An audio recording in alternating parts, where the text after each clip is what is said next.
랄라랄라라. 제품 어떻게 보관하지? 아 몰라, 그냥 그까이 거 대충 보관해. 타월? 아 몰라, 그냥 빨아. 아 귀찮아, 그냥 던져놔. 도구류? 아 몰라, 그냥 대충. 안녕하세요, 여러분들의 소나이스한 디테일링 가이드 소낙스 에디터입니다. 자, 오늘은 각 소낙스 제품을 어떻게 보관하는지, 타월을 비롯해 스펀지 등 도구류는 어떻게 세척하고 관리 및 보관을 하는지 깔끔하게 한번 살펴보겠습니다. 바로 시작합니다. 렛츠고! 케미컬 제품을 보관하는 공통사항이 있어요. 가장 보관의 기본 오브 기본이므로 이것만 알아도 절반 이상 보관 방법을 아는 겁니다. 첫 번째는 당연하게도 상온에 보관하는 겁니다. 이거 꽤나 중요합니다. 차 트렁크에 봄, 여름, 가을, 겨울 두시는 분들, 베란다에 보관하시는 분들 제 주변에 은근히 많이 봤어요. 이게 왜 문제냐면 너무 추운 겨울이나 너무 더운 여름에 안 좋아요. 케미컬이 화학 제품이다 보니 얼었다, 녹았다, 열을 받았다, 식었다를 반복하면 성분이 변질되거나 결정이 생기거나 등 저온이나 고온이 아닌 20에서 25도 정도의 상온에서 보관하는 것이 가장 좋습니다. 두 번째는 직사광선을 피해 보관하는 것이 좋은데요. 직사광선 역시 제품의 내용물을 변질시키거나 용기의 변형이 일어날 수 있으니 직사광선을 피해주세요.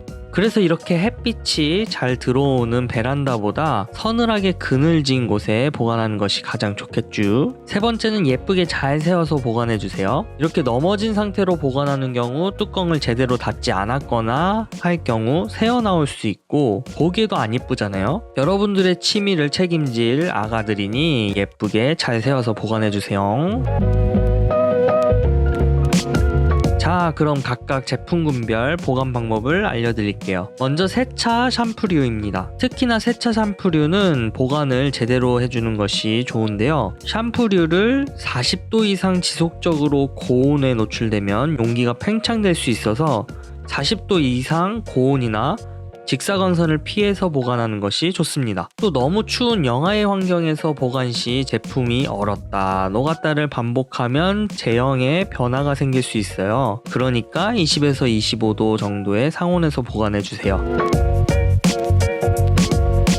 광택 코팅류는 장시간 미사용하는 경우 층이 분리될 수 있는데요. 이런 이유로 제품을 사용하기 전에 충분히 흔들어주는 것이 좋습니다. 이렇게 흔들어주면 무엇보다 기분이 좋아요. 광택 코팅류는 성분의 변형에 특히나 유의해야 해요. 약간의 성분 변형이 있으면 도장에 굉장히 안 좋을 수 있고 온전한 퍼포먼스를 기대하기 힘들어요. 때문에 제품이 얼지 않도록 주의해 주시고 여름철 고온이나 직사광선을 피해서 보관해야 합니다. 아니 근데 그럼 어디에다 보관하라는 거야? 저의 경우 이렇게 신발장 안에다가 잘 정리해서 보관하는데요. 사실 그늘이 있고 서늘한 실온에 아내가 찾지 못하는 어디든 보관하시면 됩니다. 힐클리너류도 마찬가지로 제품이 얼지 않는 상온 보관, 직사광선 피해서 보관해 주시면 됩니다. 이건 끝!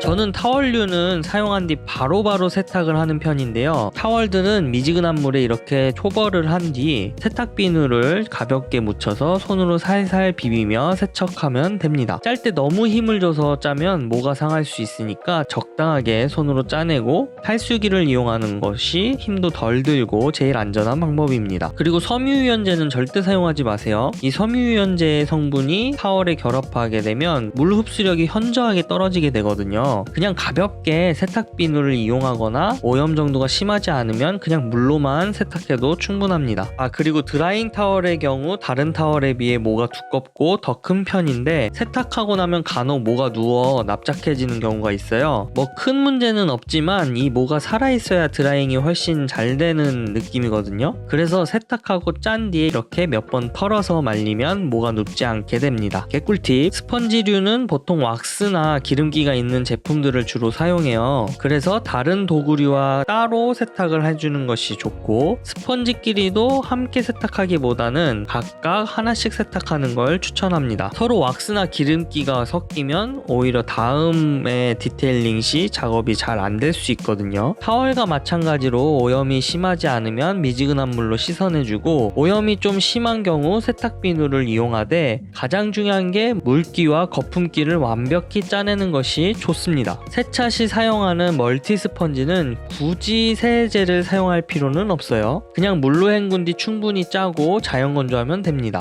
브러쉬류는 간단해요. 보통의 경우에는 세제로 뭐 할 것도 없이 그냥 물로 잘 헹군 다음 잘 털어서 자연 건조하면 됩니다. 하지만 오염물이 많이 묻었거나 좀 많이 사용한 경우 이렇게 세탁 비누를 손에 마구 비벼 물에 풀어준 뒤 살살 휘저어 주세요. 그리고 흐르는 깨끗한 물에 씻기고 잘 털어 자연 건조해 주세요. 마지막으로 양모 미트는 관리가 좀 필요한 도구인데요. 양모는 관리를 안 하면 쉽게 상할 수 있는 도구기에 그렇습니다. 뭐 그렇다고 관리가 막 어려운 것은 아니에요. 일단 가장 기본적인 건 장시간 물에 담가 놓지 말아주세요. 미지근한 물에 살살살 헹궈주세요. 간혹 고압수로 쏘시는 분들을 봤는데 이렇게 하면 양모가 손상될 수 있으니 추천하지 않습니다. 양모 미트는 미지근한 물에 살살살 헹구고 털 때도 가볍게 이렇게 툭툭 털어주세요. 짤 때 꽉 짜면 안 되고 이런 식으로 오물조물 만지면서 물기를 적당히 빼고 바람이 통하는 선선한 곳에 자연스럽게 건조하는 것이 좋습니다. 탈수기나 건조기도 사용하지 말아주세요. 양모가 상할 우려가 있기 때문입니다.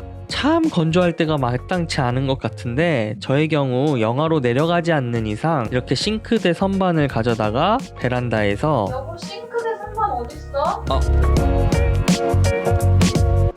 오늘은 가볍게 제품 보관 방법과 도구류 세척과 관리 방법에 대해 소개해드렸어요. 사실 기본적인 건데 은근히들 안 지키는 것들이죠. 귀찮아서 대충 하다 보면 이게 쌓여서 나중에 제품과 도구가 상하는 경우가 있으니 그냥 그때그때 세척하고 관리해주는 것이 마음도 편하고 가장 좋습니다. 시청해주셔서 감사드리고 앞으로 여러분들의 디테일링 라이프가 소 나이스해지도록 최선을 다할게요. 그럼 안녕.